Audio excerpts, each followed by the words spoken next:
بسم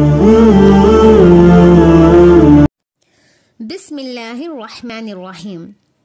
مسجد میں قائم علمی حلقوں میں شمولیت اختیار کرنے کی فضیلت۔ ابو واقد لیثی رضی اللہ تعالیٰ عنہ بیان کرتے ہیں کہ ایک دفعہ رسول اللہ صلی اللہ علیہ وسلم مسجد میں تشریف فرما تھے اور لوگ آپ کے ارد گرد بیٹھے ہوئے تھے کہ 3 آدمی وہاں آئے۔ ان میں سے 2 رسول اللہ صلی اللہ علیہ وسلم کے سامنے پہنچ گئے اور ایک واپس چلا گیا۔ راوی کہتے ہیں کہ پھر وہ دونوں رسول اللہ صلی اللہ علیہ وسلم کے سامنے کھڑے ہو گئے۔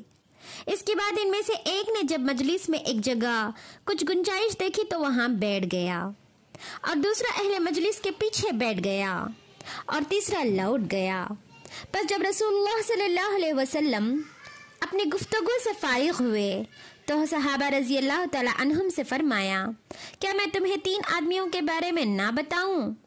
رہا ان میں سے ایک تو اس نے اللہ سے پناہ چاہی، اللہ نے اسے پناہ دے دی، اور دوسرے کو مجلس سے چلے جانے سے شرم آئی تو اللہ بھی اسے شرمایا کہ اسے بخش بھی دیا، اور تیسرے شخص نے اعراض کرتے ہوئے کسی عذر کے بغیر منہ موڑا تو اللہ نے بھی اس سے ناراض ہوتے ہوئے منہ موڑ لیا۔